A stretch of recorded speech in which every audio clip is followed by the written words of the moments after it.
What's up, guys? Today I wanted to talk about branch current analysis. And what branch current analysis is it's a method that we can use in order to solve for unknown currents in our circuit. So I've laid out the instructions up here one by one, and as you can see, the first step is going to be to assign a current through each branch. So we have three branches here. We're going to need three currents. So we'll assign our first current through this branch, I1. We'll assume this current going this way, I2. That is a bad 2.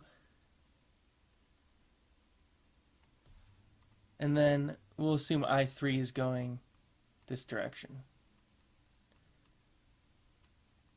So step 2 is going to be to label our resistor polarities. And this step's really important because if you label the polarities wrong, then all of your equations from there on out are going to be wrong. So you really need to get this part right. So our resistor polarities are going to be based on our currents. And as we know, the current always goes through the positive side of the resistor. It goes into the positive side. So in this case, our current's going up, it's going to go into the positive side of this resistor. And I know technically, looking at our voltage source, current would flow the other way, but when you've got multiple voltage sources, that's not necessarily the case. So we're assuming our direction as going the other way in this case, in which case the resistor needs to be labeled this way. So in this resistor, our current is going in positive side, out negative side, in the positive side, out the negative side. So our resistor polarities are labeled now, so our equations will be correct. Now we have to set up the equations. So we're going to designate our loops. This will be loop 1, this will be loop 2, and we can see our next step is Kirchhoff's voltage law in each loop. So if we start at ground here and we're going to go clockwise. We're going to go down E1. Oops. We're dropping in voltage across resistor 1, which we'll call V1, because we're going from high to low potential. Then we're going back up across resistor 2, and then we're going back down across voltage source 2, E2. Set that all equal to 0, and now we're going to use V equals IR and substitute our IRs in for this equation. So E1's 10 volts minus I1 is the current that's going through that branch. So I1 times 4 ohms plus I2 times 3 ohms. And that's because that's the current that's going through this resistor, R2. And then E2 was 12 volts, so we're dropping back down 12 volts. Set that equal to 0, and when we solve for that, we're going to drop the units of ohms and volts, by the way. So this will just be negative 10 minus I1 times 4 plus I2 times 3. We're going to drop all units just because it makes it more confusing.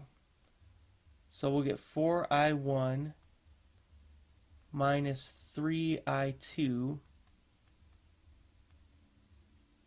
equals negative 22. And then we're going to do the same thing through loop 2. So we're going to start at ground. We're going to go up 12 volts. I'm not going to put it in this base notation first, because now you can see how it goes. So we're doing up 12 volts.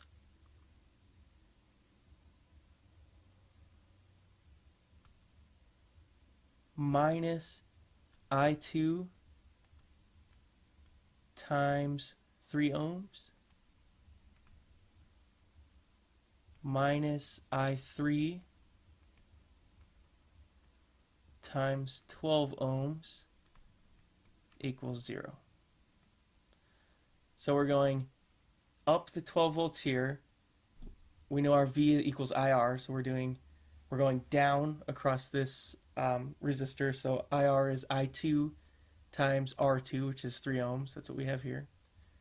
Minus I3 times 12 ohms. So when we solve that one, we'll get 3I2 plus 12I3 equals 12. So we've got 3 unknowns and 2 equations right now. So we need a third equation. So we're going to follow step 5 here. We're going to do Kirchhoff's current law at as many nodes as needed in order to include each branch current. And in this case, we'll just need to do it at one node. And we'll do it right here. So we'll call this node A. And we're going to do Kirchhoff's current law, which is that the sum of the currents in equals the sum of the currents out. So we can see I1 is going in, I1 plus I2 minus I3, because I3 is going out of the node, equals 0. So now we've got 3 equations, 3 unknowns, and we can solve for our unknown currents. I'm not going to do that in this video just because it's a lengthy process, but I will put a link to the other video showing how I solve for these unknown currents. I just wanted to show how to set up your equations for the unknown currents, and those equations, let me get a different color. Those equations are going to be these 3 equations. Sorry, I have to highlight slowly and carefully. These 3 equations are our 3 equations to solve for our unknown currents. So, like I said, I'll link the other video to this video so that you can check it out. So, thanks for watching, and please subscribe.